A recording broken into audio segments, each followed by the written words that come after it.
Okay, so today it is your week 6 of your problem solving session, and uh,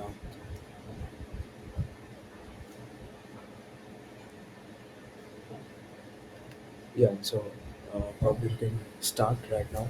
So yeah, this is your week 6 of your problem solving session, and uh, we will be discussing particularly on perturbation theory. So like including both, we'll go through both degenerate and non-degenerate perturbation theory, and yeah, even like last 2 weeks of your lecture series has been also devoted to this particular topics, and we'll also see as much as we can delve more into this topic by solving more relevant questions on it, and and yeah, this will be your important like topic like as you move on to advanced study in particularly in quantum theories like further like in the future, like this is going to be the most important thing like which you would need again and again very often, because perturbation theory are the most like the practical quantum systems that you get around, and that is what you see, and you need to know like how to deal with those kind of like the realistic Hamiltonian systems.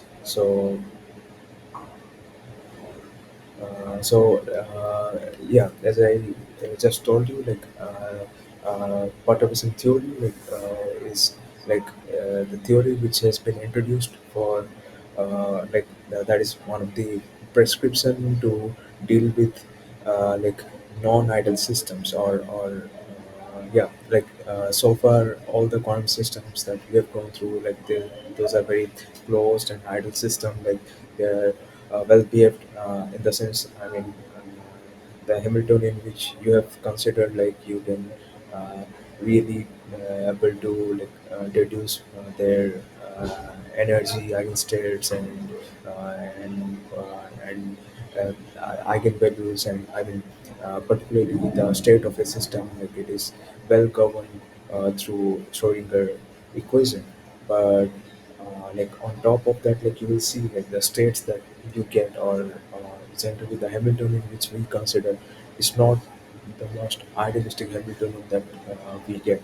There can be some amount of like the disturbance and some amount of like the external influence could be like affecting your Hamiltonian. For example, you have harmonic oscillator, so it's not always that harmonic oscillator potential is something which goes quadratic uh, in the form of quadratic nation, particularly I mean the potential which is like half m omega square x square. So you can have some amount of more I mean more contribution to higher orders of x, or it could be uh, I mean there could be some contribution of x cube in the potential harmonic oscillator, or it could be some other type of potential that harmonic oscillator could be experiencing.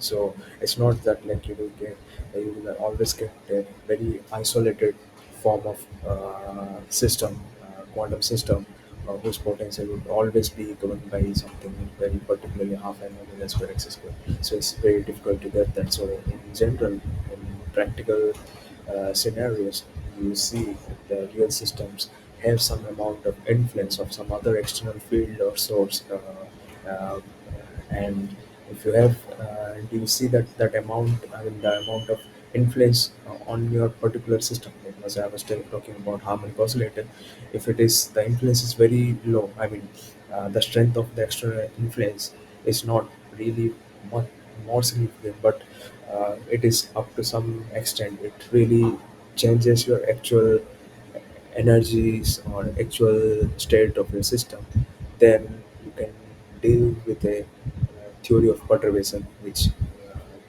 we are going to discuss, or perhaps you must have seen from your lecture series.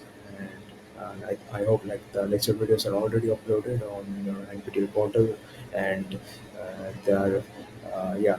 Uh, they have been extensively discussed. Our professor has given a lot of extensive study of various topics on this perturbation theory. So, among them, we will talk about this non-degenerate and degenerate perturbation theory, uh, like some relevant problems, which are also going to help you for the problems in your particularly for this week assignment and maybe for so on for the next week. So, like moving forward, we will start with non-degenerate perturbation. So, what is non-degenerate perturbation? Basically, the uh, quantum systems that you normally which you consider, which are non-degenerate in nature. So, which are non-degenerate in nature. By that it means you have distinct eigenvalues for distinct eigenstate of your quantum system. For example, if I have a infinite well potential, so in infinite well potential, so the eigenstates are given by so the eigenstates are given by something psi 1, psi 2, and so on it goes. Right? And then you have some corresponding to have eigenvalues,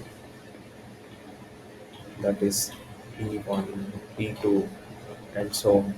So this is a system of, I mean, you have distinct eigenvalues corresponding to distinct eigenstates. So that is non-degenerate. So, like instead, if you have you had um, I mean, if you would have seen some energies repeating for two different eigenstates of your infinite potential, then you would have said that like this system has degeneracy, and you will say for which eigenstate, like it has degeneracy, or for which two eigenstate it can be, the degeneracy can be two, three, or could be more. So it depends on what kind of system, I hope like you've come across this system like in some way or the other, generally for one dimensional quantum system you don't get any degenerate states. You have always non-degenerate distinct states. So but when you go to higher dimensional potential, like the infinite well potential itself, like you will have some cubic well potential, or some something, even could be two-dimensional rectangular potential, some sort of infinite rectangular potential. So there you can have some degeneracies. So like in degenerate perturbation theory, we will see one such example. And so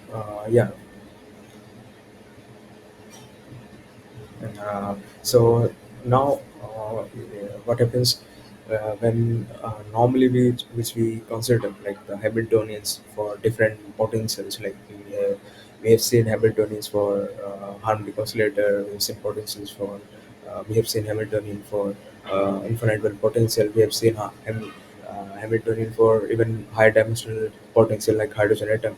So for like in all those systems, like we have considered only a specific type of potential, specific behavior of potential, which only results from your intrinsic nature of your system. Like for example, harmonic oscillator, by that it means half m omega square x square is the only and like the inherent potential which generates out of your system. And if you do a hydrogen atom, then the potential is 1 by r. But on top of that, if some other potential is also influencing that system, as I said, if you have some uh, Hamiltonian for, like let's say for like harmonic oscillator, so you have uh, uh, uh, okay, so you have the kinetic energy part and the potential, and the potential of harmonic oscillator. You write it as some half kx square, but it can be something like more could be there in the potential. Like in that case, like let's say some small number lambda times x cube. So remember, this is small, and x cube, and it could be some other higher order x power could also be involved in this potential. In that case, the eigenstates that you know for this harmonic oscillator will change, and so is the eigenvalues. So everything is going to change or going to shift in some way, because um, in general you have this kind of systems, but not ideally you don't get uh, like half kx squared sort of quantum system, because that is very difficult to isolate such kind of system in nature. So in general, you have some potential that would mimic the central the central behavior of that system would mimic like a harmonic oscillator, but on top of that there would be some perturbation. On top of that, there would be some influence from external fields or some other external source. So in that case, like you write Hamiltonian as your original Hamiltonian. So like if I would, yeah. So if I would write like the Hamiltonian, like I can consider, like I can say like this is my the original potential V naught, and this is my external potential, some influenced potential. So V1. So in that case, like I would have written, like normally we see, uh, yeah. So T plus V naught plus V prime. So now you will see that like you have some external potential, and now the total Hamiltonian is changed. Initially you used to have Hamilton in this H naught, but now the potential is changed. So you will have some other contribution to the actual Hamiltonian, to the ideal Hamiltonian. So this is a, we call in general unperturbed or ideal Hamiltonian, unperturbed Hamiltonian.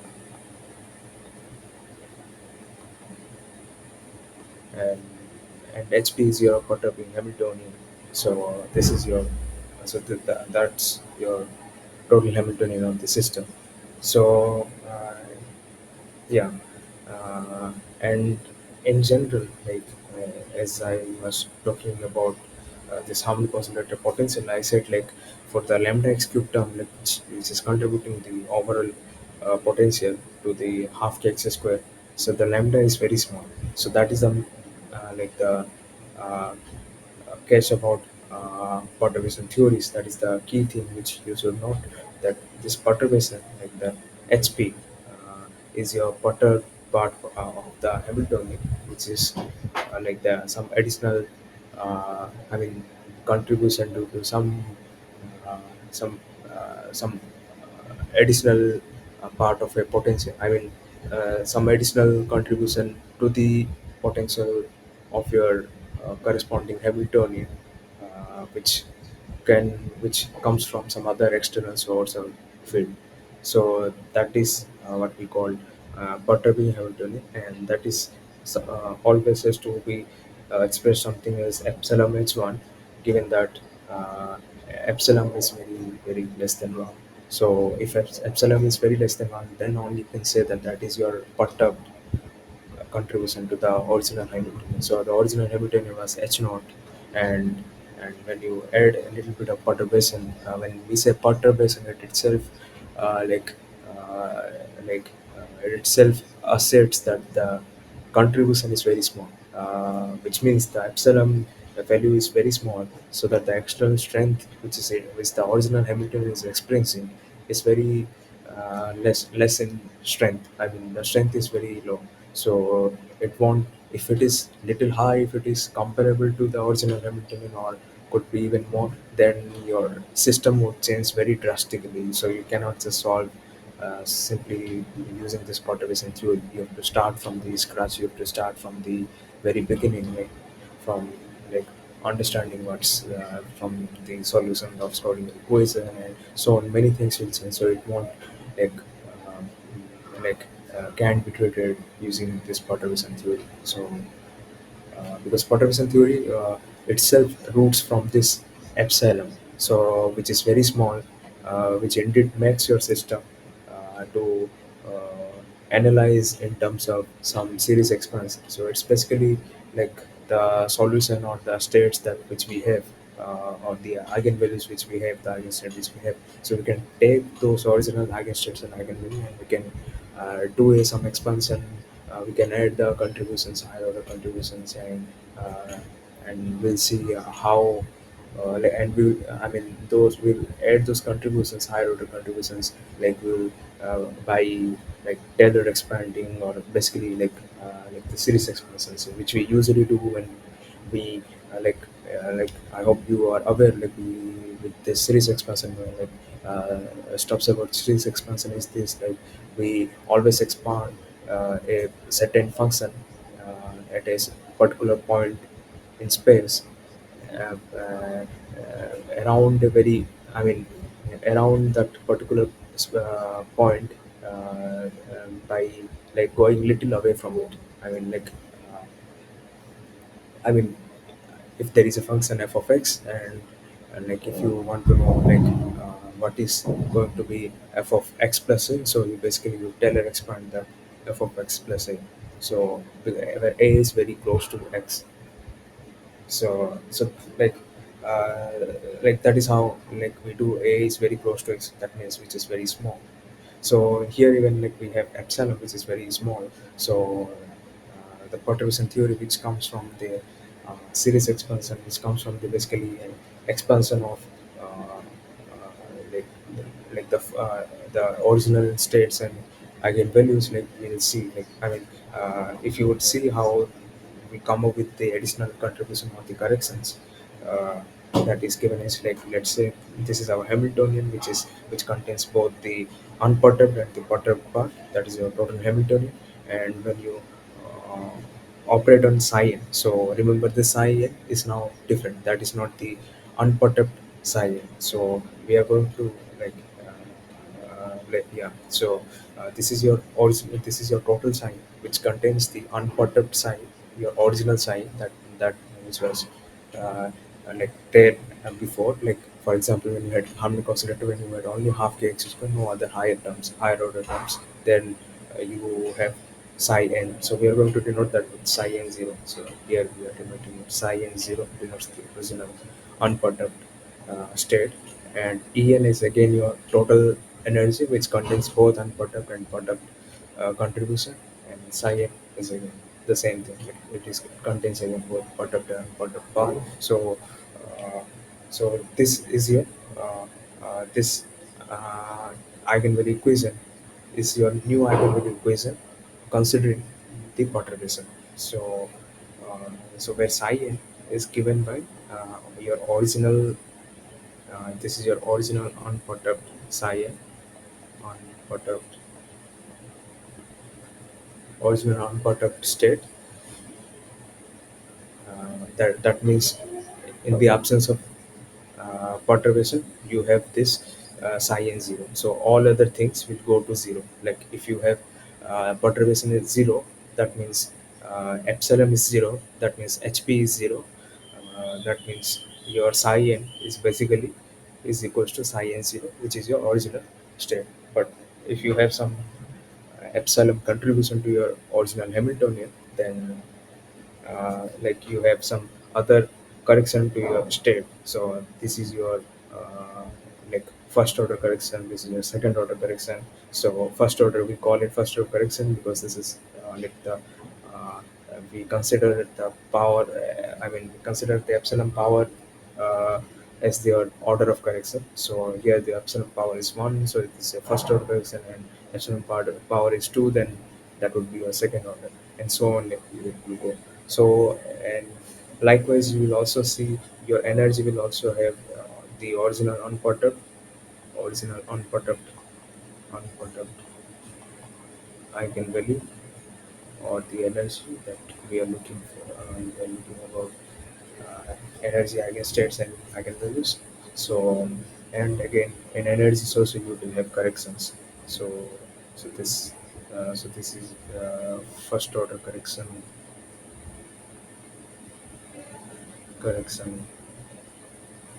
and again this is your second order correction. So these are first order correction.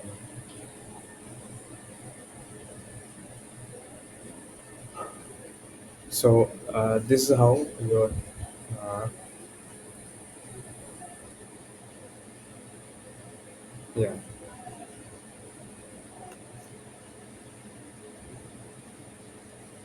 So now, in order to compute what is this correction, so what you can do, you put like this, uh, this series that which you like. This is something we start with some kind of answers. So like we consider the cyan to be of this form if you have perturbation such as HP, and if you have if you have HP is your perturbation, consequently you will also have some correction and energy. So for that you consider this answers, and for the energy which you have original energy En0 with epsilon En1 and epsilon square En2 as your corrections. More and more orders will contribute depending upon the order of contribution that you want. So so using this in this equation, basically in the eigenstate equation here, you will like you put what is I in here, E in here, and you know H is your this is your H, which contains both original Hamiltonian and part of Hamiltonian. From this, like basically, if you substitute everything in this equation, H is H. Uh, so this is H plus HP, and psi n is this psi n, and En is this. You put it and you will get the correction in energy. So in energy you will get this correction like En1 is the first order correction. So we are talking about this En. So this En1 will have this energy. So where H prime is your perturbed Hamilton. So the H prime like this. So H prime is your uh, perturbed part of your Hamiltonian. So you see here, so the correction to the first order. So like originally, like for example, we know the ground state of harmonic oscillator is given by half h bar omega. So, but if you have a perturbation, you will have half h bar omega plus something plus first order epsilon contribution. Then you will have second order epsilon contribution. So after half h bar omega, you will have plus epsilon uh, E and one E epsilon. I mean, like if you are talking about ground state uh, of harmonic oscillator, so your ground state will have like your E0 is basically E00 plus E01. So with epsilon plus epsilon square E02 and so on it will have. So so for ground state you have half h bar omega plus the first order is going to be like you will calculate from here, from this En1. So you will have half psi n0 h bar psi n0 plus you will have epsilon square, and then you have this second order contribution. So so this is how like you will find the corrections to energy. So your now your original ground state is changed. So which was initially it was just half h per omega, but now this is not just half h per omega. So this is half h per omega plus plus this plus this and so on. And you see this epsilon is very small, so which is making your original energy to change a little bit, not very significant. Not no, I don't mean that it completely changes like comparable to the order of original half h per omega. It won't be, because as we are dealing with perturbation theories, it is only going to change a very little amount, like relative to the original energy.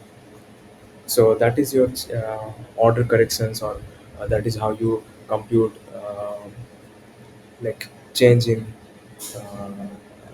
in your energy eigenvalues when you have perturbation. So just like you will also find a change in your state. So originally the state which you used to write is some like for harmonic oscillator, you write that very like the for ground state, like it's some Gaussian uh, type wave function which is Gaussian in nature. So now you will see that like that would also have additional contribution. So plus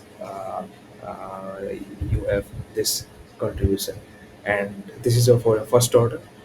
Like for second and higher order, you will have more such contribution, which you can get it from solving this equation H psi and equal to V psi. So all this correction actually comes from here when we consider these answers where psi n changes like this and en changes like this when you have external perturbation H. So, so that is the like the idea behind this non-degenerate perturbation theory. So, like we can get a quick like I mean analysis of it, like how to deal with this kind of perturbed Hamiltonians in general. So, uh, so with this question, like we can see. So now, okay, yeah. So. Yeah, this question says like if a particle of mass m is confined inside a box with boundaries x equals to plus or minus L, so that is basically your 1D box. That means it is a infinite well potential, uh, and the ground state and the first excited state of this particle are E1 and E2 respectively. So a repulsive delta function is introduced lambda delta x at the center of the box, well lambda is so this lambda value actually like it this inequality gives you the idea of how lambda is small, you will see that like normally I mean like the energies of infinite well, which is something given as like for infinite well potential. So you have something b of x is 0 and infinite, so you have 0 for, so here we have x going from minus L to L. So from minus L to L, you have zero potential, otherwise you have infinite. So that is your infinite well potential, and the energies that we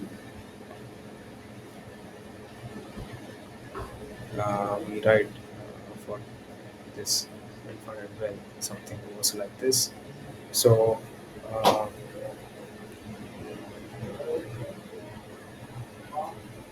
yeah, so like this comparison which is it is showing, so lambda is very less than uh, like this thing 1 by 32 m h over L whole square. So that tells that like how small it is from the actual energy. So if you start from like this is going to be n square, yeah. So if you start from n equals to 1, so it would be pi square h bar square by 2 n square. So you see that the itself is very much bigger compare when you compare it with lambda, because lambda here itself in the question it is the condition is given to that lambda is very small compared to the original energies of the system. So original energies, which I mean when you like don't have any uh, when you don't have any kind of perturbation. So now, but this is your ideal infinite well potential.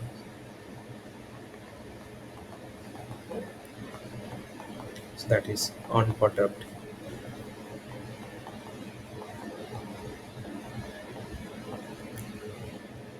Now, suppose if you like have a perturbation which is given in the question, that is lambda delta x.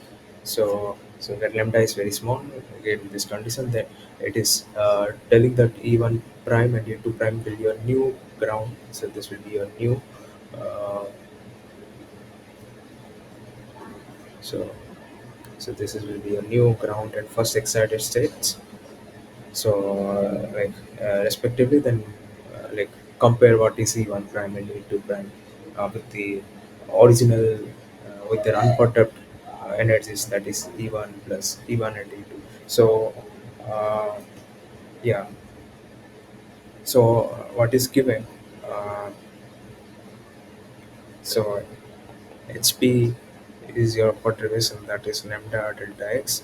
So that means your now your Hamiltonian, new Hamiltonian is h bar h naught plus hp.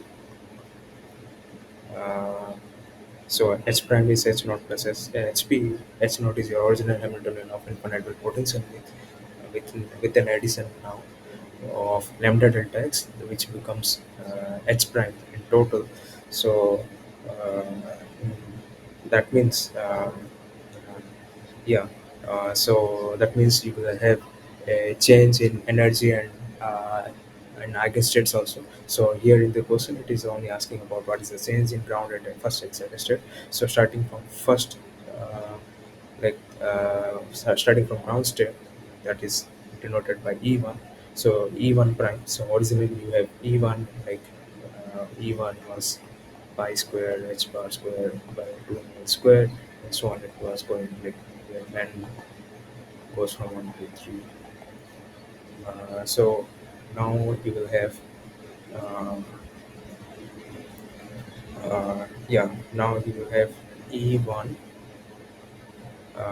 0, where this En0 denotes your original energies of your like uh, I mean original energies of your infinite value potential. That is when you do not have any perturbation. But when you have perturbation, you will have you will have the original E10 plus some perturbation, that is epsilon uh, E11. Then you will have second order contribution like E12 plus one. So and same way like for first excited state also, which is given by E2. Uh, so E2, so this is your E2 uh, prime. Yeah.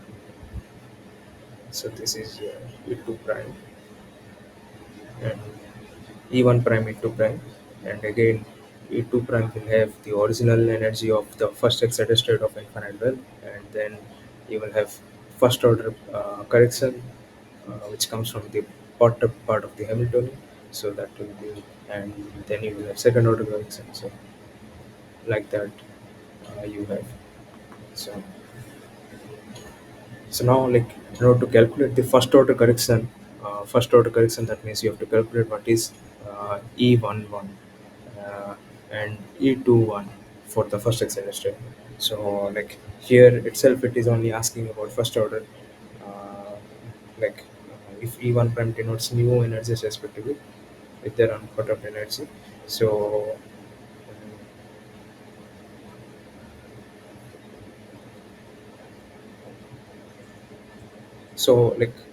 since it is telling like maybe a small piece of information is missing in this question. So let's assume that it is asking only till the order lambda. So so this epsilon is basically lambda e. In the question it is given lambda.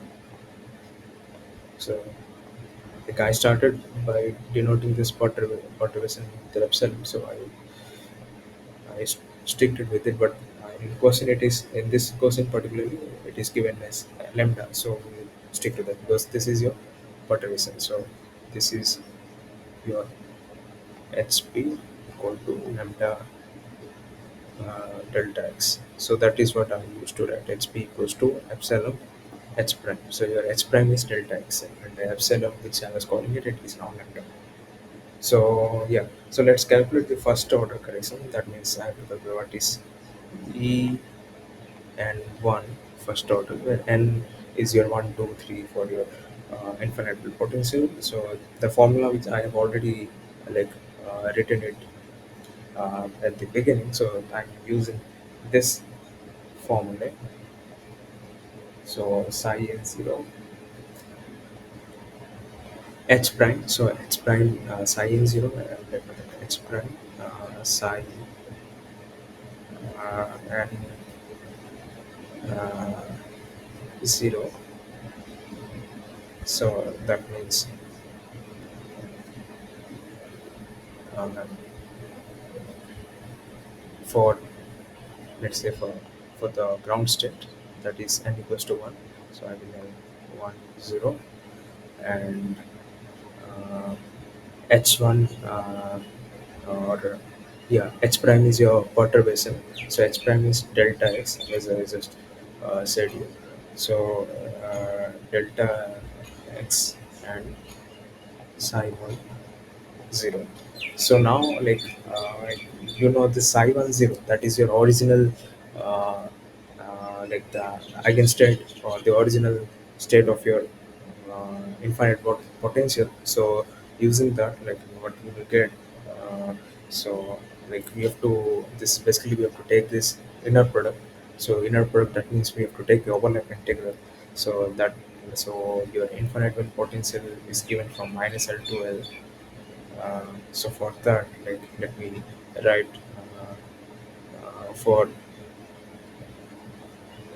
for this uh, kind of potential, the wave function that you have, like, that is given as psi x equals to something 2 by L sine n pi x by L, and 2 by L cos n pi x by L. So this is for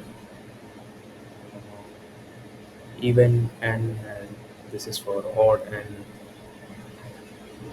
So using the, so we are working in ground state, so that means we will use cos n pi x by L. So for n equals to 1, that is cos pi x by L. So that is basically, so let me just write, so the integral will go from minus L to L. So okay, so minus L to L, so that means your total length is 2L. uh, 2L. So here also, like, I have to change, this is 2L square. Okay.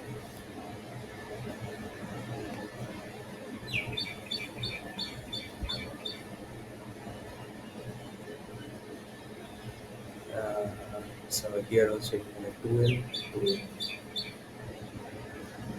So yeah, so then you have to take the conjugate of it, and so delta x. So just you have to compute this uh, integral. So that is uh, given as, like, if you write down carefully, so like root 2 over 2L, that is 1 over L, like the square root 2 over L. Yeah. Just do such terms are when, like, cos conjugate is cos itself, so you get cos square, so that is minus L 12 cos square pi x over 2L. Then uh, then you have,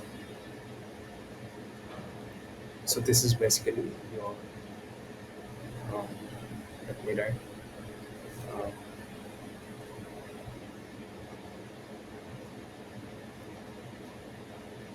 I have done a mistake here, so this is not H prime, so this is HP, the perturbed part. The HP is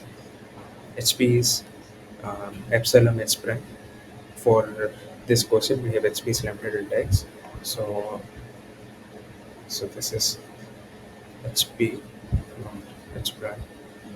So we have a lambda outside here, lambda, lambda. So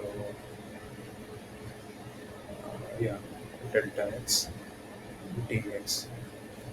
So now, like, using the delta function property, you see the delta x. So this is, like, you can see the potential.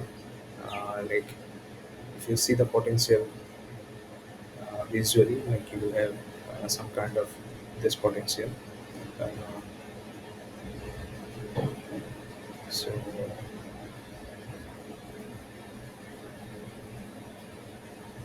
this is your x-axis, let's say. This is your length L, and this is your Yeah, minus L coordinate minus L zero, and this is P of x. So here you have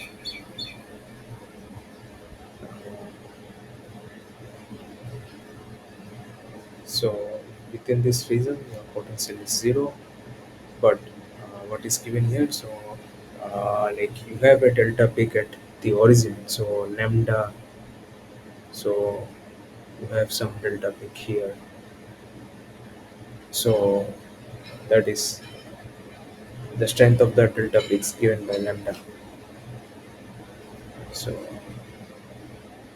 so that is delta peak you have, uh, and yeah, so when you have a such like I mean so that is your perturbed Hamiltonian. I mean, for perturbed Hamiltonian, you have this potential where in like instead of this ordinary infinite well, you have a delta peak at the center of your infinite well. So in that case, your first ground state energy will like change like this when you solve this integral. So so like using the property of delta function, like I can write this as lambda over L uh, cos of 0 uh, uh, cos of 0 minus L to L dx. So like I'm using the delta function property look delta x minus a f of x like some uh, so that gives f of a minus L to L if a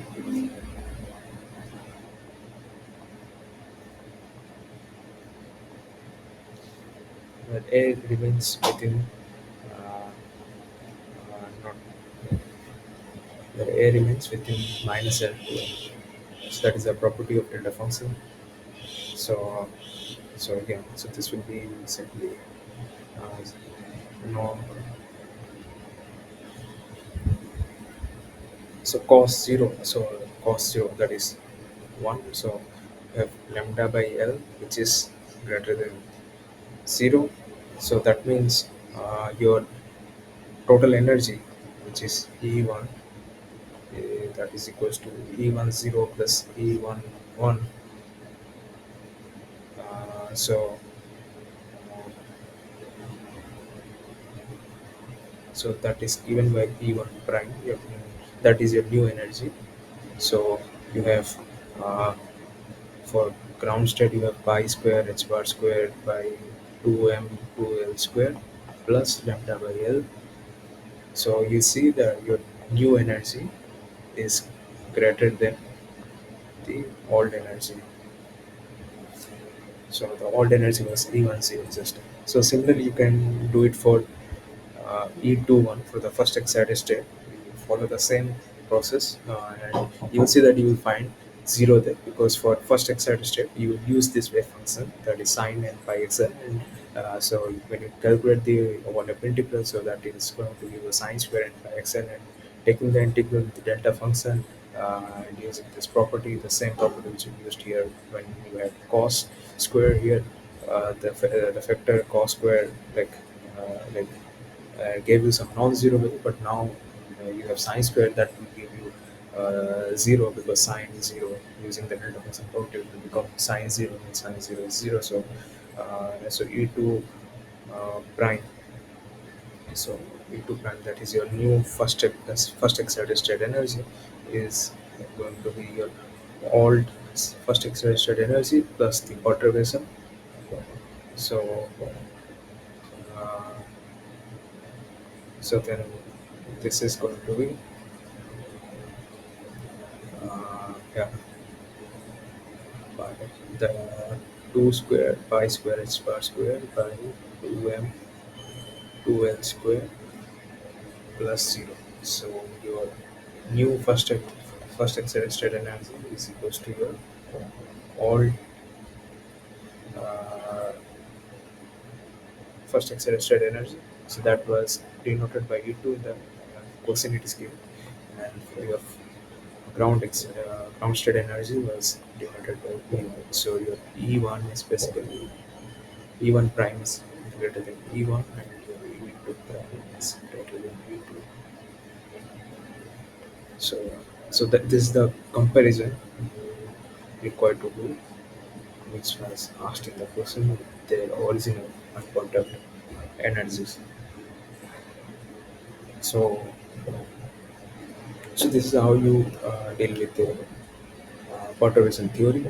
So like this is how your energies and uh, yeah, basically how your energy is going to change. So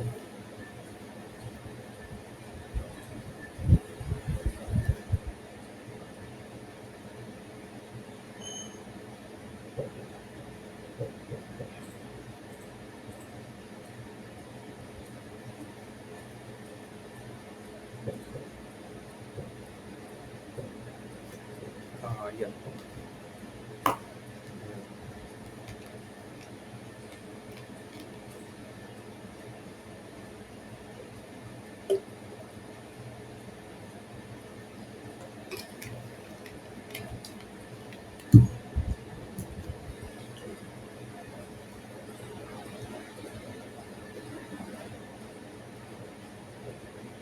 So next you have a like a system with stationary states, uh, right, uh, which are denoted as get one, get two, and get three. So it's something three-dimensional Hilbert space, like your quantum system is localized within this three-dimensional Hilbert space, and so corresponding to energy levels 0, 1, and 2 electron volts respectively. So which is perturbed by a potential of the form.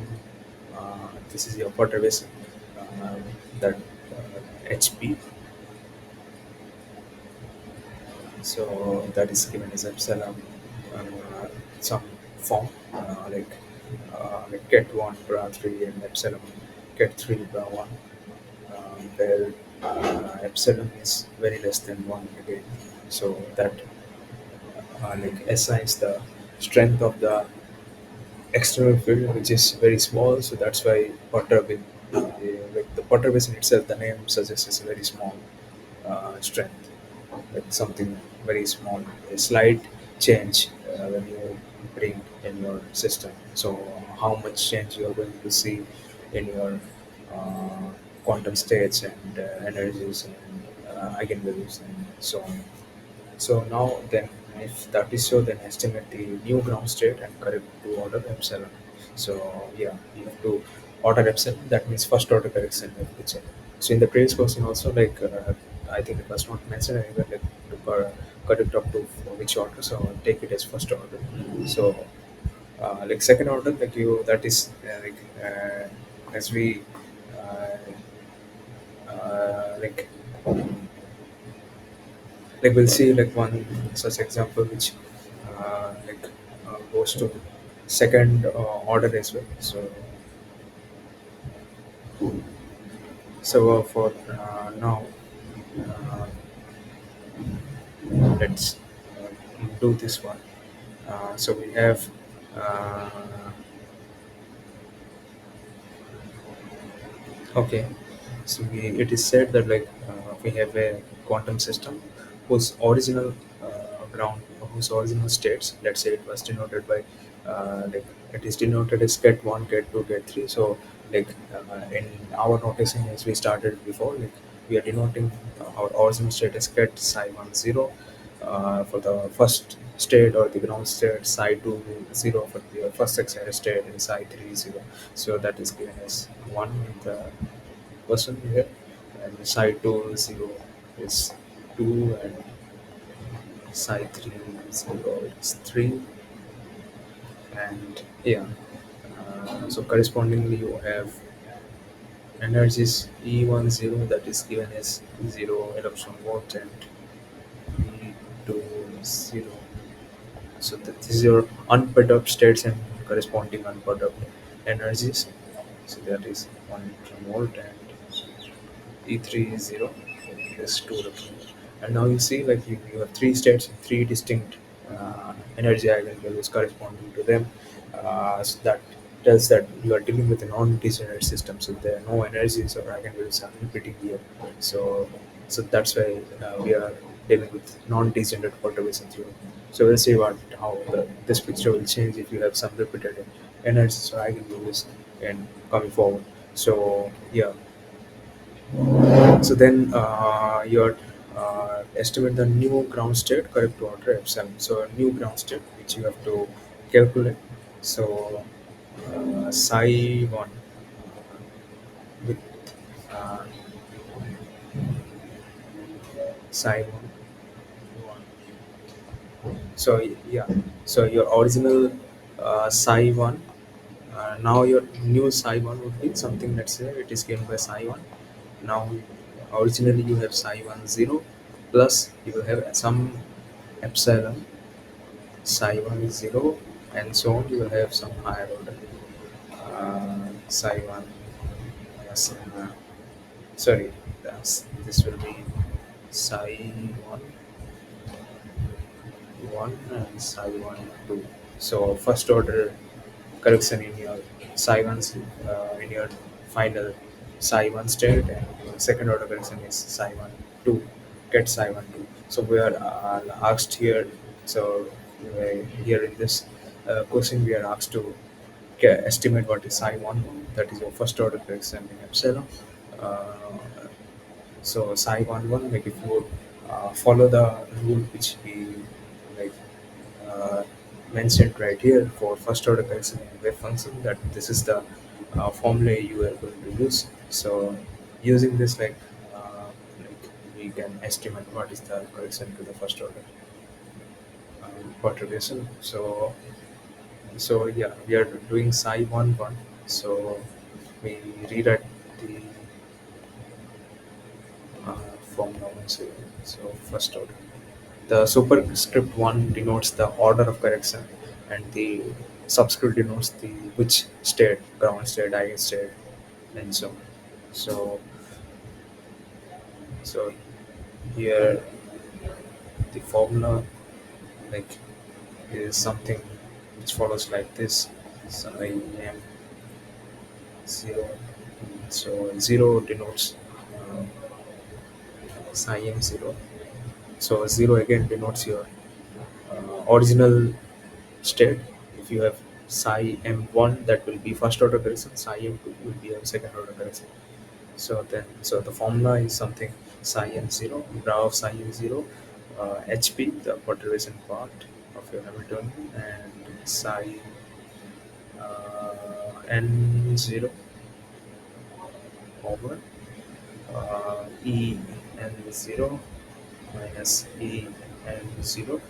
This means the original energies of your system, uh, or the unperturbed energies, psi and 0. So that means for psi 1 1, it will be m equals to 1, that is psi m 0 hp, psi 1 0, then E10 minus EM0. Psi 0. Your M will basically go to except I mean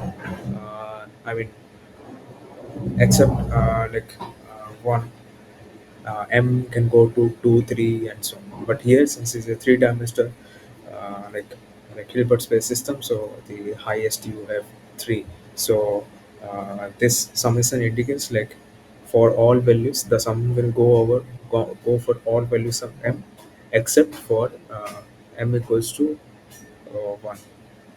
So uh, like I can write M, this is basically equals to 2, 3. So uh, you will see like if for m equals to 2, like this will be psi 20 hp, psi 10 e2, sorry, e10 minus e20, and you have psi 2, then you have uh, let me create some space here. So then you have uh, like I have to sum it for 3, like I m goes from 2 to 3 since it cannot be 1. So the next you have psi 3 0 hp, psi 1 0, then e1 0 minus e 3 0 psi 3 psi 3. So this is psi 2 0 or psi 3 0, psi 3 0, psi 2 0. So yeah, and psi 2 0, psi 3 0, and psi 1 0. That is already set in the question. So that is get 1, get 2, get 3. So writing them down, like so this is graph 2. The graph psi 2 0 is graph 2, and HP is your this thing epsilon bra 1 get 3, sorry, get 1 bra 3 and epsilon get 3 bra 1. So that is, let me write it down, epsilon plus uh, okay, then you have 1. So E1 minus E2, that is E1 is 0, E2 is 1, that is 0 minus 1. So you have 0 minus 1, then side is 2, then plus 3 epsilon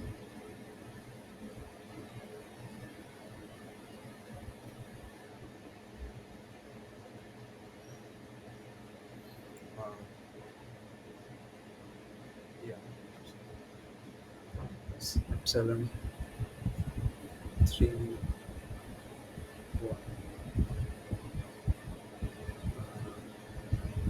E1 minus E3. So E1 minus E3, that is 0 minus 2,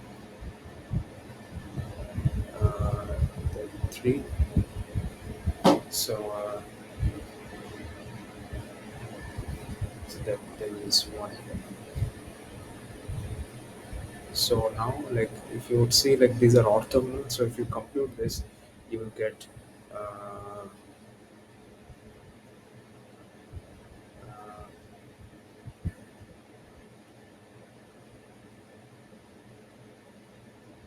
let me see. Uh,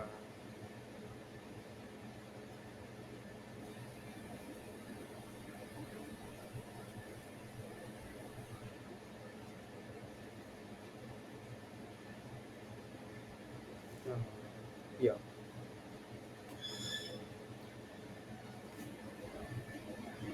So like yeah. So if you, since these are orthogonal, so if you see the first term, so here you have graph two when it will act with ket of 1, so that is going to be 0.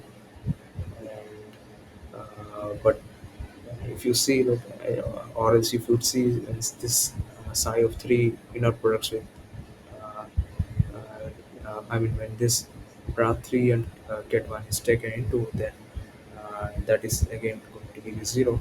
So like, and again if you see this bra 2 with the second term, you have get 3 again, that is 0. So the first term is effectively 0, but from second term you have, so you have minus the denominator.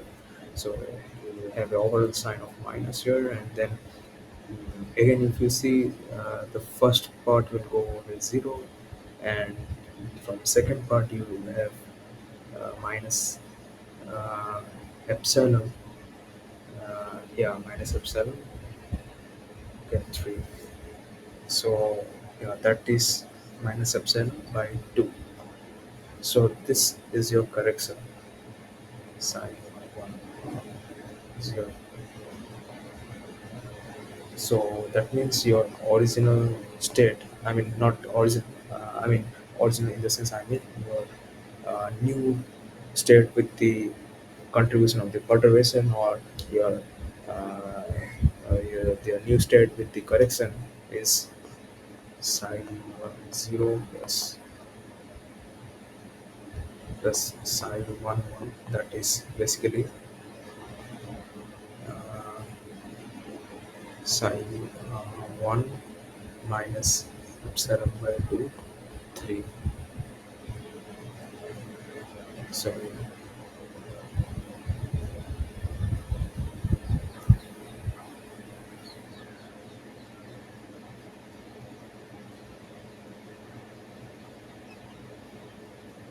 okay.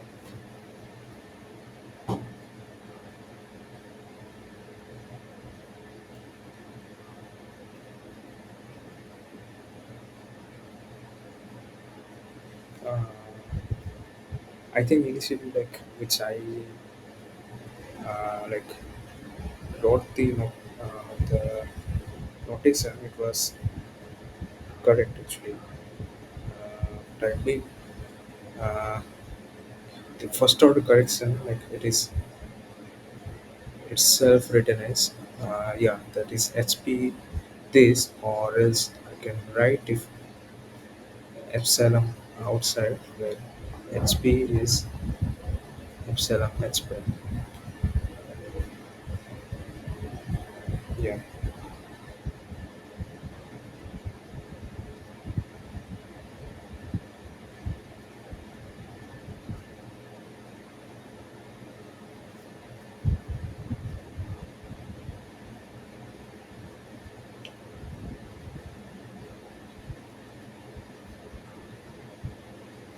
Okay, so here itself, like, initially which I wrote, like, I mean, the formulas which I written, so those were correct.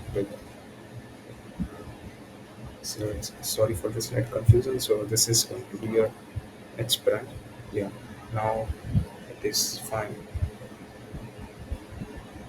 So if you have H brand, then this is one correction, and your correction will change like this. So in your sign, your original sign is sign 0 with these corrections, and so on for this energy cycle. So yeah. So wherever if I'm writing the formula, like here, just make it like to prime again. So it depends, like, on the convention which you go with, but yeah, this is its prime. Sorry for that confusion. Uh,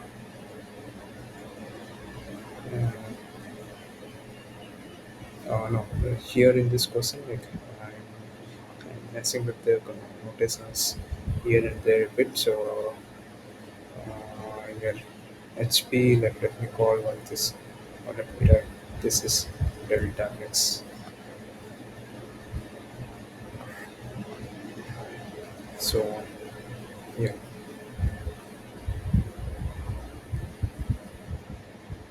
so again here we got H prime, H prime, H prime, H prime. Yeah. So the epsilon factor will basically,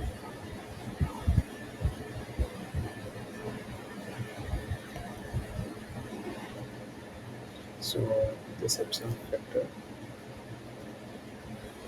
will not be here. So your HP is basically epsilon H prime. So epsilon, and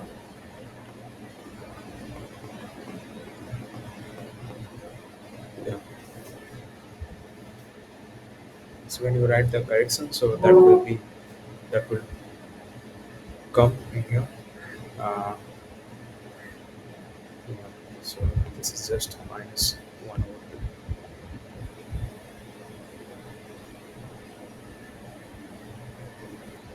Okay. So that is your first order correction, and uh, yeah, or else let me write this as one, right? So that is your new higher state, or yeah, new yeah, state of the uh, system for the corresponding perturbation, and this is for your ground state. That is what like being asked in the question. So yeah, then moving on, like we'll look into like the degenerate perturbation. So like degenerate perturbation, like what happens, or it's like maybe I can yeah, I was talking about like one like case. We can also see how to compute the second order uh, perturbation and energy. Uh, so like second order correction, I'm talking about EN2, like because we haven't do so far in this case somewhere here. So maybe like let me check out the like question here. Uh,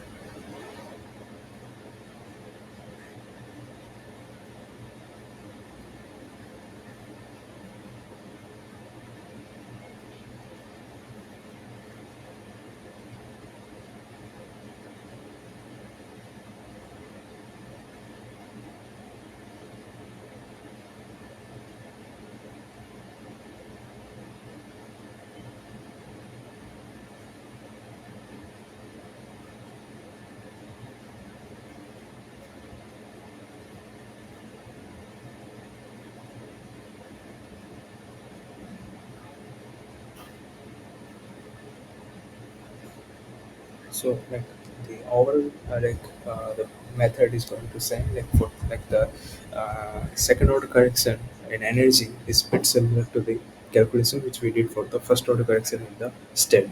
So the first order correction, like we use this formula like which where you have a summation where the index m is not equal to n. That means you will take all the values of m. You will run the index m for all the possible values of n except for the state which you are computing. Like for example, we were computing for psi 1, so here m must not be equal to 1 because that would lead to some divergence in the theory that will basically diverge, and your psi will go to some infinity. Your corrections cannot go to infinity because you are doing a very converging theory, like I mean where all your correction, all your contribution which you give, the expansion which we are making about the original state and energy, so they are well behaved that converges when you keep on the contribution increasing. So it must not diverge, or like yeah, it must not diverge anyway because we are doing some quantum theory. And uh,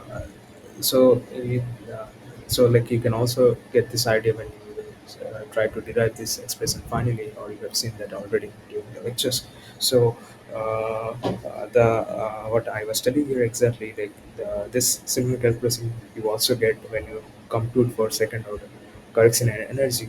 So like quickly maybe like we can see a case like how this appears.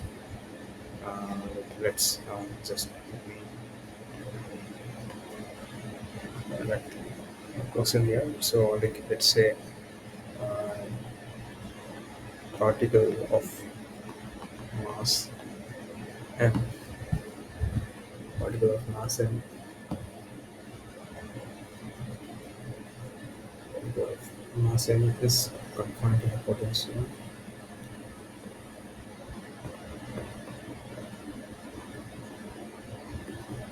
potential well given by v of x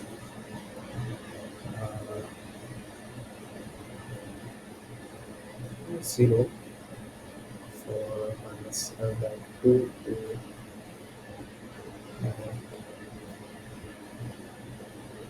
L by 2, and if x is infinite,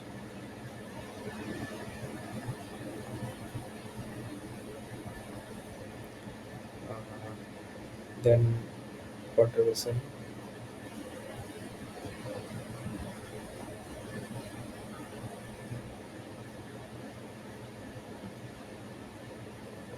prime x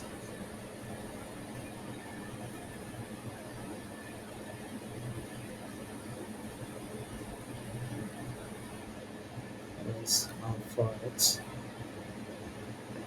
is equivalent to the system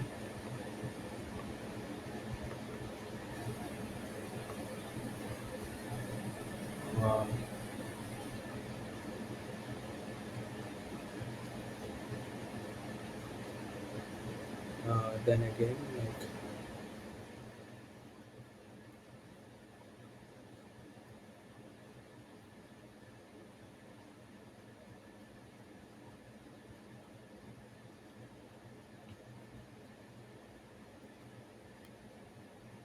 yeah then like estimate the correction in estimate the corrections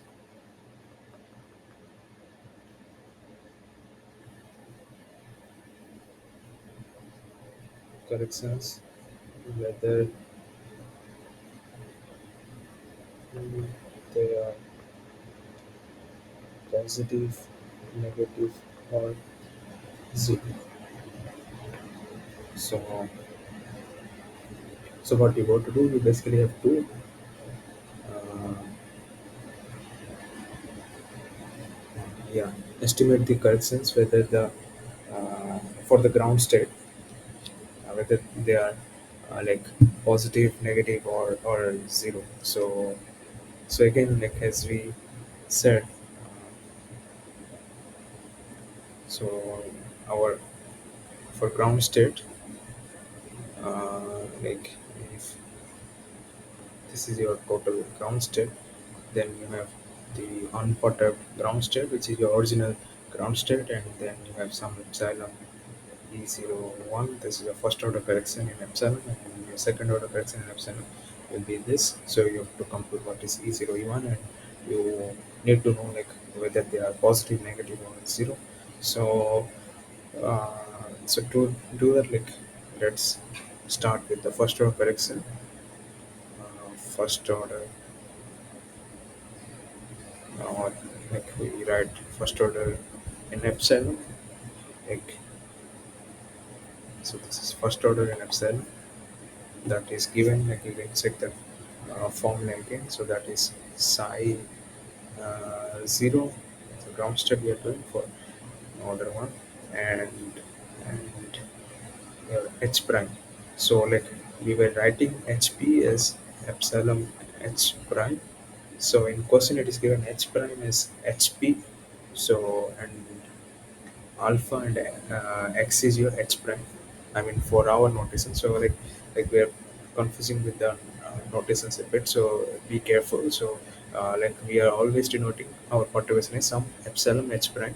So but in formula we will take only this h prime. So comparing with the perturbation given in the question. So I will write uh, x as my h prime because that is in the formula we have to take it, and size 1. And so if you like for the uh, like the infinite well again we have like which we used before. Now remember this infinite well is for length L, earlier it was for 2L. So for ground state again we will use cos pi x by 2L. That is the eigenstate of the uh, infinite well. Uh, so yeah, this this will be 0. So this was our formula. So I'm computing the first order.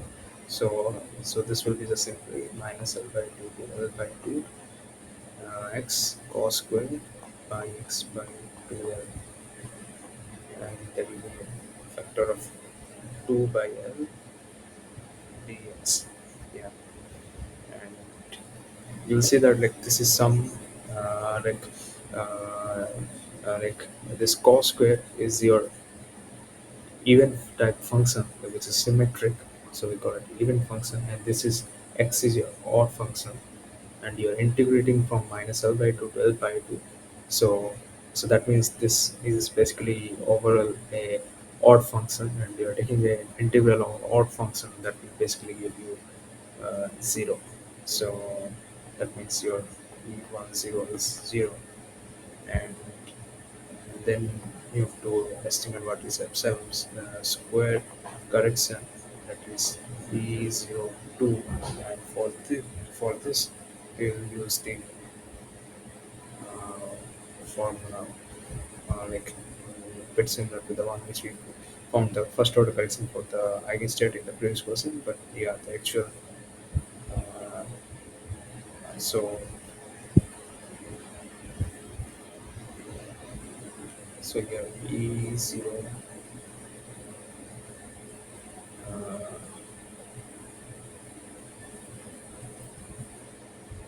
okay. So okay, so here m is not equals to n, so the actual form goes like this: n 0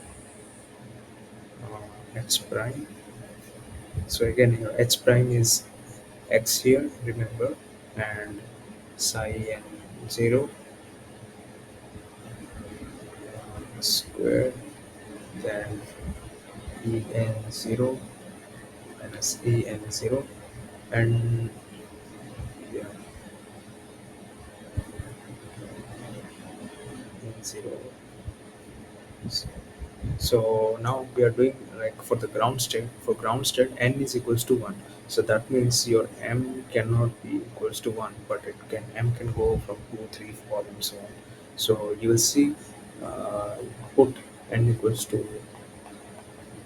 1. So your h prime is x, and this is 1. Uh, E1 0, E 0, then so this sum is going to be very long. So you have to estimate only what is the, I mean, the nature of this correction, whether it's positive, negative, or 0. So like as we found for the first row correction, that was 0. For this correction, you will see like here in the denominator. So like in the denominator, you have e10 minus en0. So as I said, so this m basically will go for all values except 1. So 2, 3, 4, and so on. And you will see that in the denominator, like you have always something for all different values of m, you will have something like e1 minus e20, or like e1, e30, and e1, e40, and so on. And all these terms we will find like the denominator will capture a overall negative sign, because E10 and E20, E30, E40, these are all your ground and first excited, second excited, and so on. All the excited states of your original like infinite well system, and of your unperturbed infinite system. And you know very well all the energy, like when you go to higher and higher excited states, the energies are greater than the and preceding ones. So like so E2 is greater than E1, so E20 is greater than E10, E30 is greater than E10, and so on E40 is greater than E10. So that's why all the terms you have a overall negative sign. So that is why your denominator is negative, and if you see the numerator, that is you have a mod square. If you calculate it, like it will always give you some positive quantity. So that means you overall have a negative energy. So that means your E02 is negative. So, so that is what you are required to like say, because that is what like required in this question. So yeah, it's the nature you found that. So your second order correction is negative sum, and your first order correction is 0. So your overall, uh, so let's say like some quantity, uh, So let's call it something some minus c, some quantity, that is your uh, so your total ground state energy will be E00 plus 0, because first order fraction is 0, plus epsilon square E02, that is minus c. Let me write here. So we have epsilon 0 plus epsilon square minus c, that is E00 minus epsilon square c. So that is going to be the energy. So this is how your ground state energy will change up to second order epsilon. And all higher orders will again they will they can be zero or non-zero depending upon like the computation you will see, but their contribution will be very small. Like epsilon itself is very small, then epsilon square is even smaller. So if you take higher epsilon model contribution there, that would become at some point very insignificant. Even this is quite far from the significant, but still it changes the overall uh, things slightly bit, which can affect the dynamics substantially in some way. The perturbation can change a lot of, can have a lot of impact on your dynamical system. So now, like moving forward, we will have uh, the idea or the prescription to deal with uh, perturbating system in quantum dynamics, where you have degeneracies. So, like, how do you see degeneracies? Like, as I was telling, like, if you have a system, like, let's say, like, for this example, like, I have a ground state, which is denoted as psi zero. The superscript denotes ground state, and sorry, so the psi zero, I mean, the superscript denotes the order of correction, or if it is zero, that means your original unperturbed state. So if you have a state something like psi zero, and the original state, the unperturbed state, and A and B denotes two first or second excited state or some ground state, two distinct states, and if you see their eigenvalue equation for both the state, for psi a zero, psi b zero, where psi a, psi b like denote some excited state, some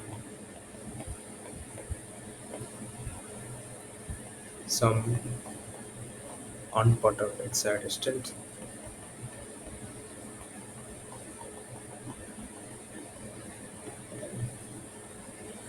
and orthonormal. They are orthonormal.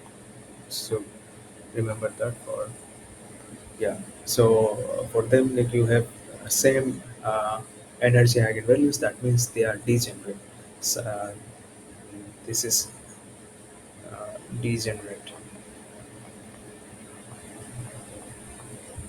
So if that is degenerate, so how you deal with those situations? So first you write your system. I mean, you first write your unperturbed state, something as a linear combination of this. So we are this uh, calculation, or like I'm not showing any very explicit calculation, but the expression which I will show you for the correction in energy is for a system when you have a two-fold degeneration. That means when your eigenvalues repeats same for two such distinct eigenstates. It can repeat for three states. It can this, like if I have some other psi c state, and it can happen that if I operate h psi c 0, it can give me again e0 psi c. Then that will have a threefold. Or if I have a psi c, it cannot be like it can be something uh, like E01 size. That is again you are in the twofold degeneration, but your third eigenstate is a distinct one. So, so in that case, like again, like you will take this linear combination. This is your the starting point, and again you will start from h psi equal to e psi by taking all the perturbation. So h psi 0 equals to e psi 0. So or like psi is basically uh, yeah, east side, where again like your h is h plus hp, that is a perturbation psi is basically uh, psi equal to psi 0 plus the correction epsilon psi plus epsilon square psi 2 and so on, like as we started in the beginning. So that is going to follow again. And yeah, so you'll see that like from this again, like that is what we also conveyed to you before in your lecture series. If you would have missed it, I would suggest you to like go and check that out, yeah. So like if you would follow the calculation, so this is a very long calculation. So like you can check that one, that would be told to you during your discussion of this perturbation topic during the lectures. So like the correction, this is your correction. Uh, this E1 is basically your correction. So basically we have total E as uh,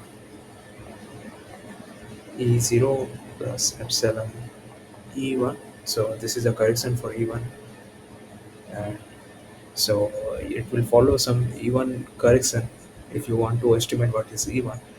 Like from this degenerate state, which we are starting from psi 0 is alpha psi 0 a plus beta psi 0 b, and when you put that in the made eigenvalue equation, and when you found out, when you will obtain this uh, uh, relation for the correction, for different correction, like for the first order correction you will have two distinct equations, one is this and second is this.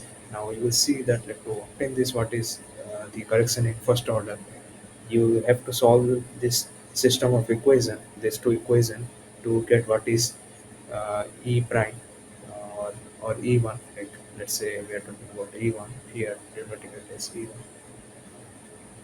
So this E1 now, like you will follow the system of equation. This E1 is basically your, your so it will form some matrix equation and some eigenvalue type equation. And if you solve it is some the generic way to deal with eigenvalues. If you uh, solve in that conventional way by forming this, uh, I mean. Uh, what I mean to say, like performing this a characteristic equation. So why this is all happening? Because you are getting a uh, uh, like what you want at the end is E1. So this E1, to estimate E1, you get two simultaneous equations for E1 to estimate what is E1 finally at the end. But you see that to get what is E1 from this two given equation, you have to find a way to solve them simultaneously, so that you will get a result for E1. And you see that like this is some this is some uh, where some number WA, this is WAB. So these are your basically your perturbations, like what we saw in non-degenerate perturbation theory. Like this is how the first order energy corrections are calculated. So these are basically perturbations which are written like this. The correction in the correction terms. So, but here in degenerate theory, like this comes like this. So that is E. And if you, as I said, we want what is E1 at the end.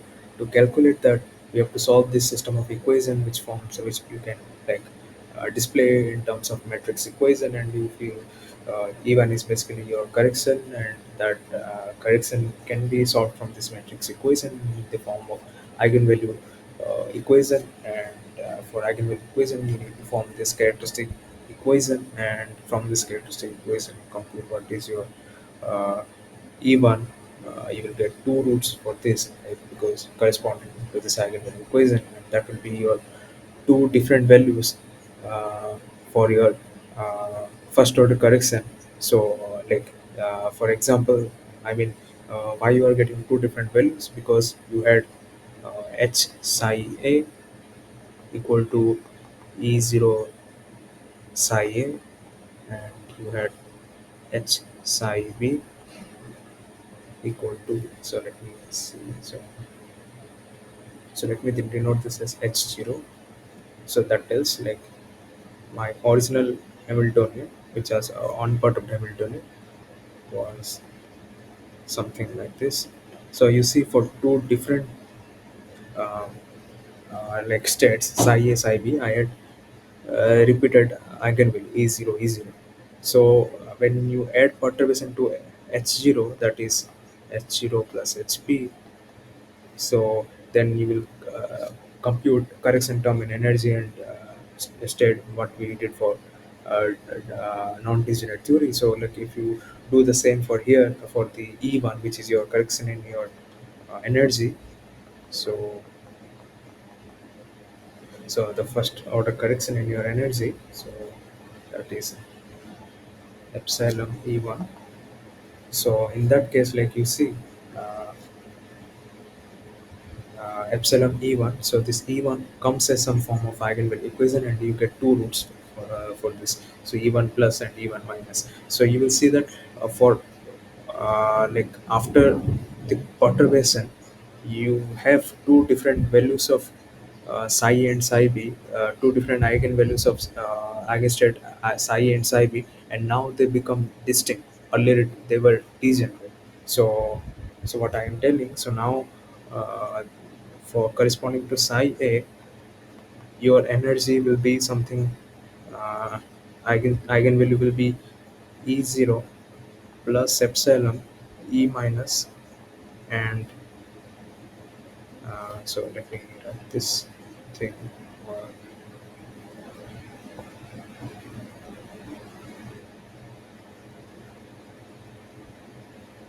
so let me create a bit more space here and write this.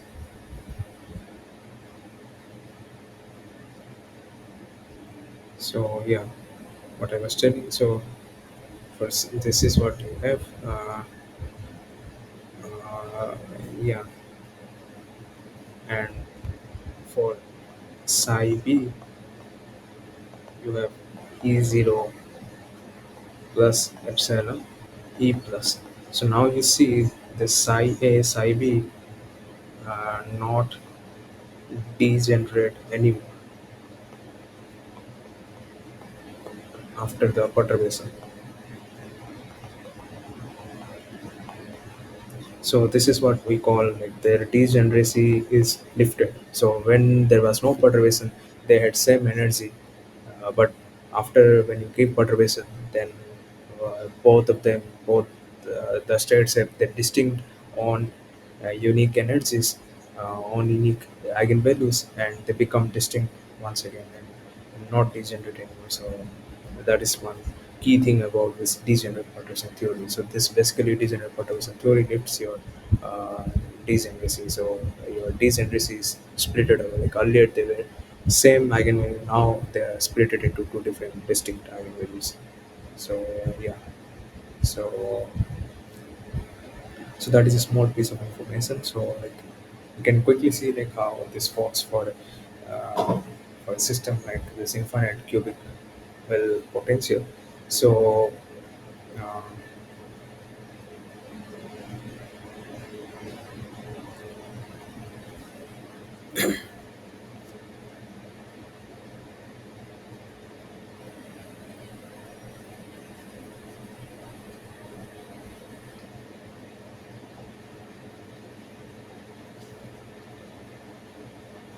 yeah, so uh, moving forward, we'll see a relevant uh, question to that. So yeah, so suppose we perturb the infinite cubical well by a delta function at this. So this is the site at which the delta function is given. So the delta function peak is located at this coordinate a by 4, a over 2, 3, over 4. So this is your perturbation h prime. So again, remember we are calling this h prime as hp. So right. Uh, okay.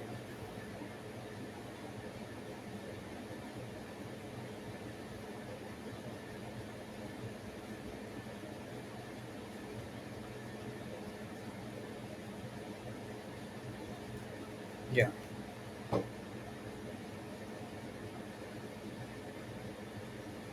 So find the first order correction to the energy of the ground state and the triply degenerate first excited state. So what is given here?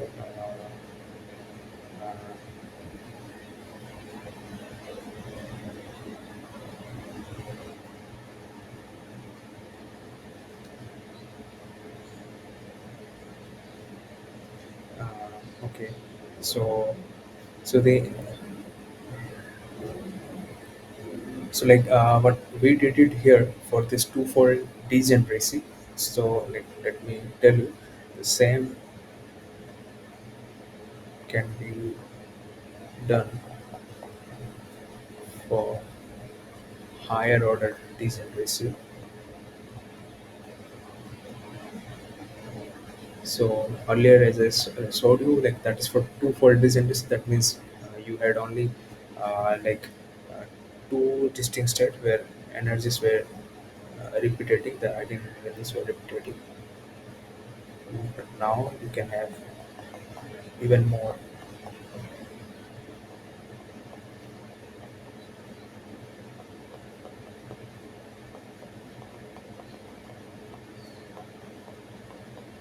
So instead of these two, you can have more.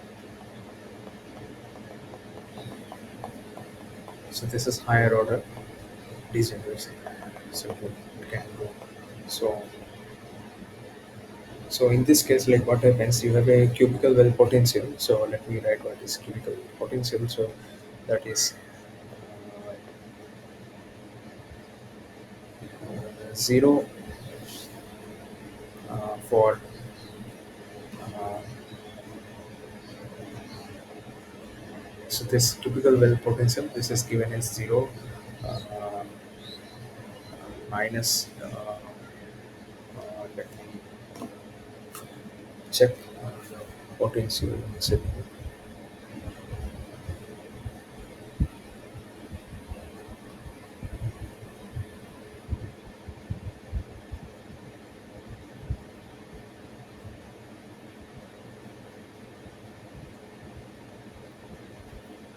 So potential is missing in the question. So let me write what is the potential. So the potential is given like this. So we have E of x, y, z. It is 0 for 0, 0, 0, 1, a 0, z, infinite.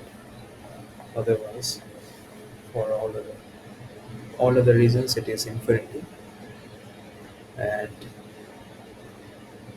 uh, the eigenstates are denoted as I and x, and y and z. So these are three quantum numbers, principal quantum numbers, and so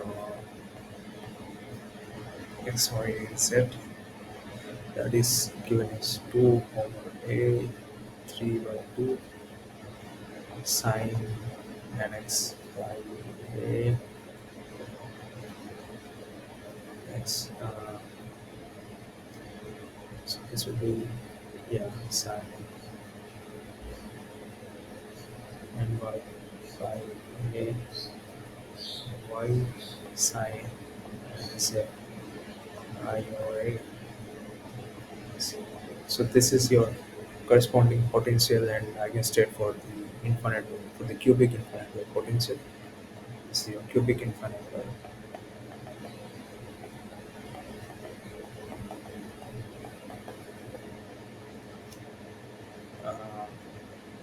and the corresponding energies will go like so.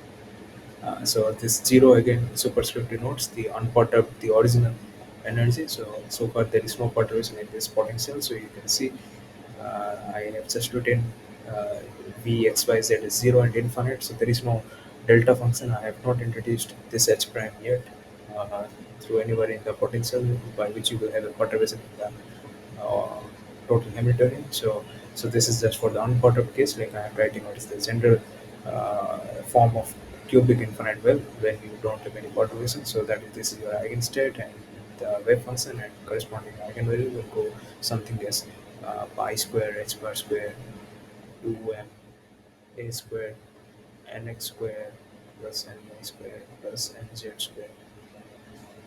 So yeah. So now, since in the question you can see it is clearly asked to you find the first order correction to the energy of the ground state and the triplet degenerate first excited state. Uh, Triplet degenerate first excited state. So that means like you have to calculate what is ground state. If you see from the ground state for ground state. Uh, for ground state nx and y nz equals to 0. That means you have v0 0. You have you basically have sorry for ground states this will be 1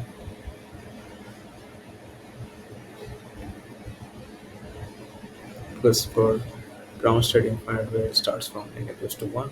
That means pi square h bar square 3 2m.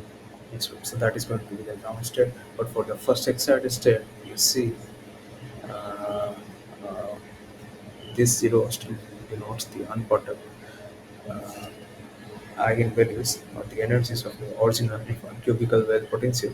For first excited state, you see that you can have three distinct cases: 2, 1, 1, or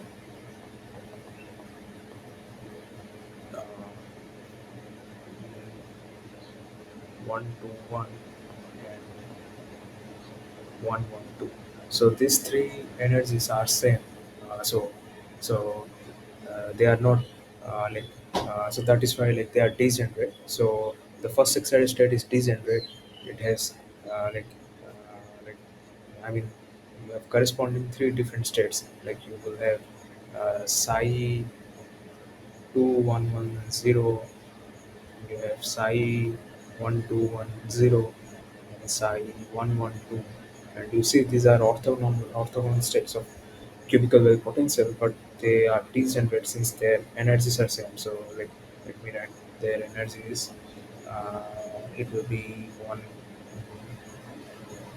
So this will be 2 6. So that will be 3 pi square h bar square by m a square. So for all these three distinct states, the energies are same. So that's why you have this degenerate system. So this is your threefold degenerate system. So degeneracy is three. So for we have to like deal this situation very carefully. For the ground state, we will use the degenerate perturbation theory. We will use the non-degenerate perturbation theory since it is non-degenerate. You have a distinct eigenvalue for a corresponding distinct eigenfunction. So so that means like we can calculate the uh, first order correction to the ground state uh, like in the following way. So when E1 is simply again psi 0. So we are looking at the ground state and first order correction. So 1 denotes the ground state. So let me write this as 111 and you have perturbation H prime. Uh, so what is the perturbation here? Yeah, H prime. So uh, psi 0111. So then again we will have uh, yeah. So for the wave function is given. So psi 110, like if you put nx, ny, nz equals to 111, then let me write what is the wave function. So psi 111 x y z. So that will give you 2 over a 3 by 2 sine pi x a sine pi y a sine pi z over a. So this is going to be the yeah ground state and psi 110. Yeah, so 0 denotes the unperturbed energy. So we are calculating the perturbation. So like you have to take the integral again. So so this is three dimensional. You have to take a volume integral. So that will basically become 2 by a 3 by 2 a cube v 0 volume integral. So a cube v 0 comes from uh, perturbation, that is h prime. So that is delta x minus a by 4. So delta x minus a by 4 delta y minus a by 2 z minus 3a by 4. Then again we have sine pi x a sine pi y a sine pi z a. Then again, like as we were doing before, so, so,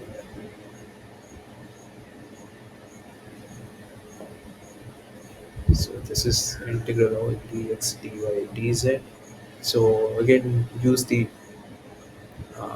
delta function feature like as we like exploited before in one of the questions before, like uh, so using the same property of delta function, we can evaluate this. So delta y say by 2 like distinctly for each coordinate. So delta z 3a by 4.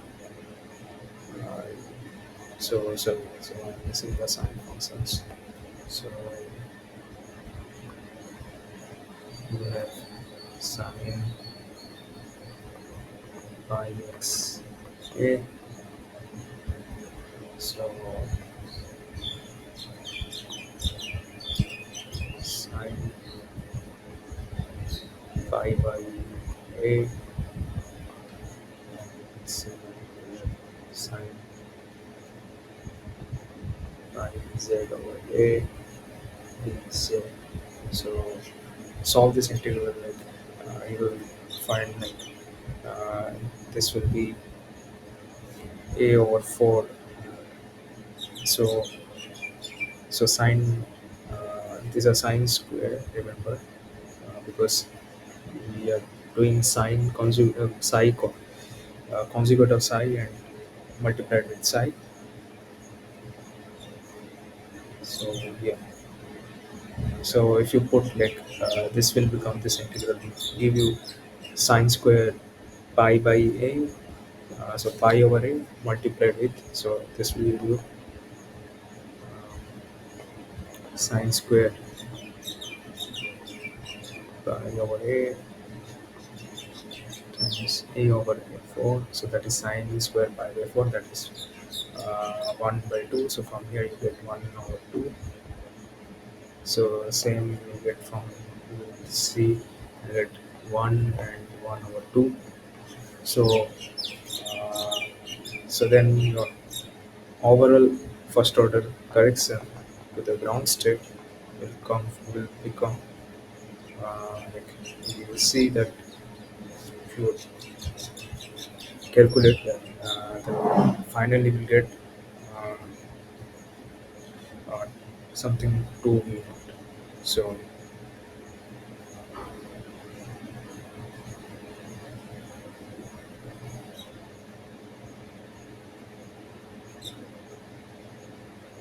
yeah, so So that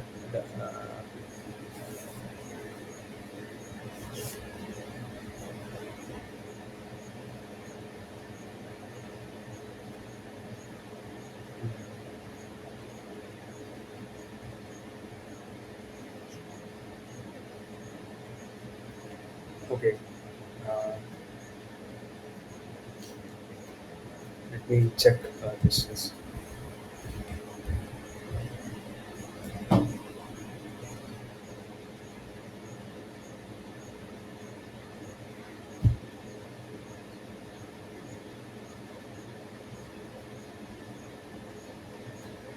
Yeah, that is. Yeah, there will be small since like we are doing psi star psi. So like I mean this is basically written as this volume integral psi star x prime psi dx dy dz. So that's where your sine square are coming from, and this will be 2 over a cube. Yeah. So this will be like the first order correction, and like now for the first excited state, the first order correction will come from the non. It will come from the degenerate perturbation theory because they are triply degenerate. As I showed you, like those states are denoted by psi 2 1 1 psi 1 2 1 psi 1 1 2.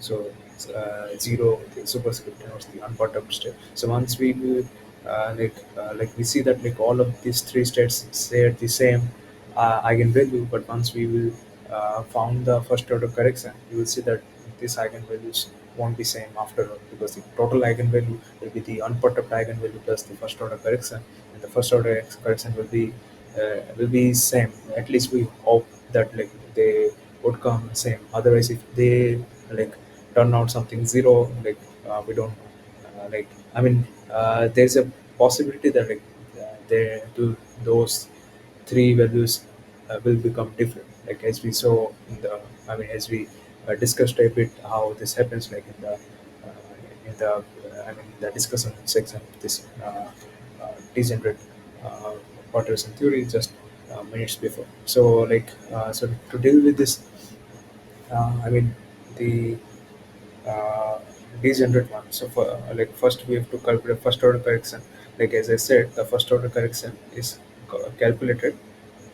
So this E1 is your first order correction. So it will give like two values when you have doubly degenerate, but it will give like more like it will give three values if you have triply degenerate. So like as I said, like this idea doubly degenerate can be extended to higher generalization. So we are doing for a three dimension for a triply degenerate state. So now this even can give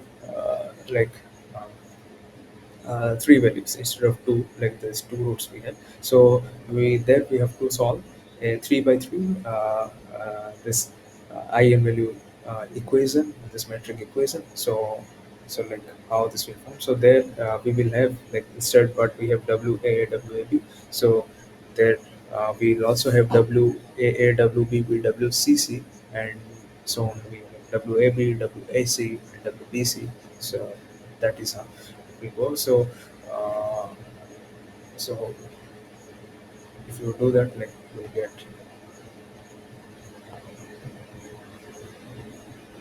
So first, like because that is what we are required to do. We only want WA, WBB. Once we get that, we can get the matrix, and once we get the matrix, just solve the eigenvalue of the matrix. That will become the first order correction for the degenerate eigenstate. So so WAA will basically uh, is given by uh, so you can see from here, like so your WAA is this, uh, and WAB is this. So yeah, so let me write down these three distinct steps uh, where uh,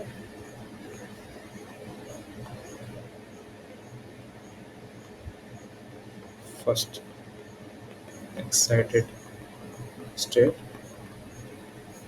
triply degenerate. So we require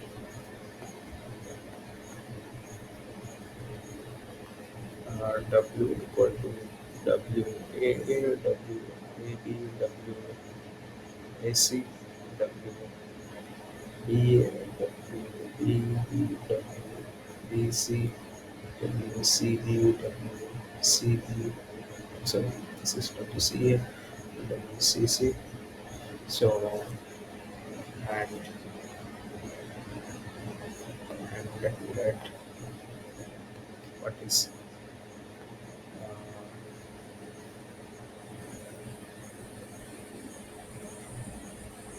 so yeah. So where uh, let me call psi A as uh, psi A as psi 0 uh, psi 0 to 1 1, psi 0 to 1 1, psi B is psi 0 1 to 1, and psi C is psi 0 1 1 2. And so now WAA is basically uh, now psi 0 to 1 1 perturbation, psi 0 to 1 1, then W. So if you solve this like again, like as we computed uh, this integral, like this inner product overlap integral, so you will do the same here. So now you specifically calculate what is the form of wave function in this case. So if you write down, like you will get like something 8 v naught. Uh, so we have this volume integral. So I'm directly writing this out so that you can check this is what something you will have. This is follows same from what we computed the this volume integral before for the degenerate for the non-degenerate case. So the same type of volume integral you get here. So just you have to carefully take the eigenwave function. So delta x minus a by 4 delta y minus a over 2 delta z minus 3 over 4 dx dy by dz. Yeah. So remember like psi 0 to 1 1 x y z is given by 2 over a 3 by 2 sine sine 2a over sorry sine 2x over a.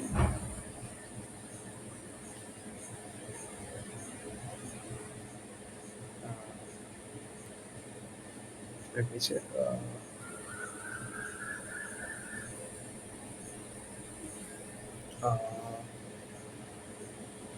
so I have like so this will be two, like I use two, yeah. So two, yeah, two pi x a sine pi a y and sine pi a z. So this is z. So yeah, so similarly, like we can just change the indices. So take this general form and substitute what is nx, ny, and z. So this is the general form. What is nx, ny, and z? So that will be the one you will be substituting here. So yeah.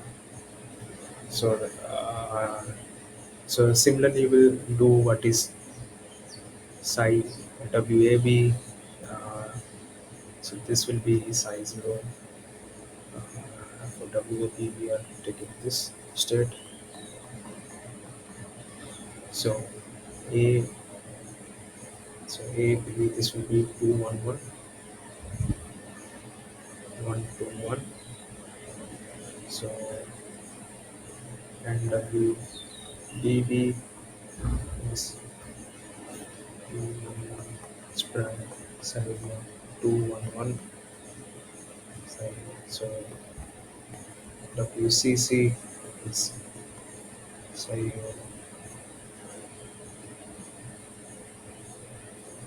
oh BB is going to be this 1 2 1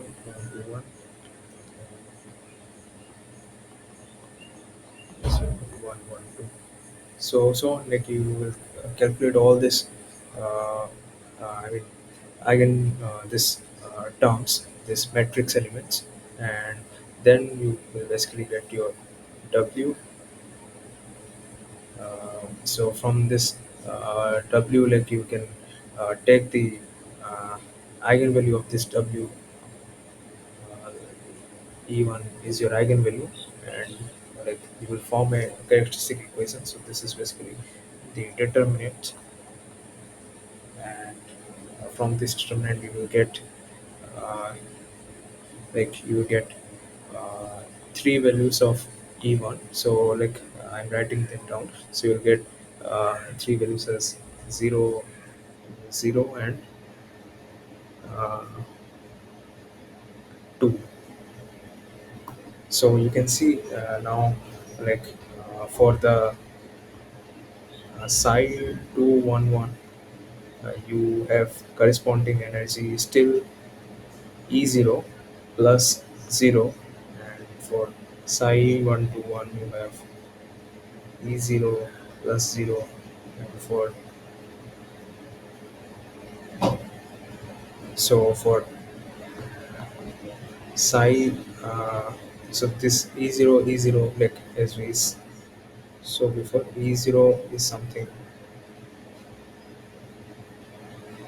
uh,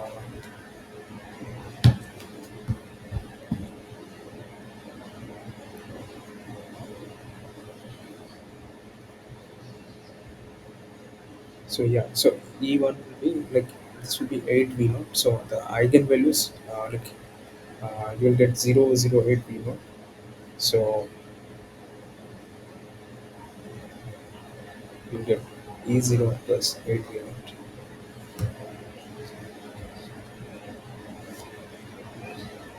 Yeah, like so the idea about solving this degenerate uh, like perturbation is all about this. You have to solve this matrix W, and from this W you can calculate the eigenvalue that will give you the like the distinct eigenvalues. Like in this case, like two were 0 and one were 8 V0, but in some case it can give you three distinct values. In that case, like you will see all these three states initially which were having different values, now they are very different after the first order correction, after adding the first order correction. But here still you will see like out of three, like two are still degenerate, but one has like got out of this degeneracy. It has become very distinct because its eigenvalue is different from the other two. So that is how like this degenerate perturbations can help you to lift degeneracy. Like I mean, these perturbations in degenerate systems can uh, lead to the I mean like removing this degeneracy. So like it's if the last section was bit like I hurried up a bit, so like we are not I mean we are out of time as well. So like if there is some more like clarifications like needed, like we can talk about. So yeah, so that is for now. Like we can see again next week with some or with the continuation of this thing once again. So yeah, so that is for now. So okay, so we can like meet again next week. So so see.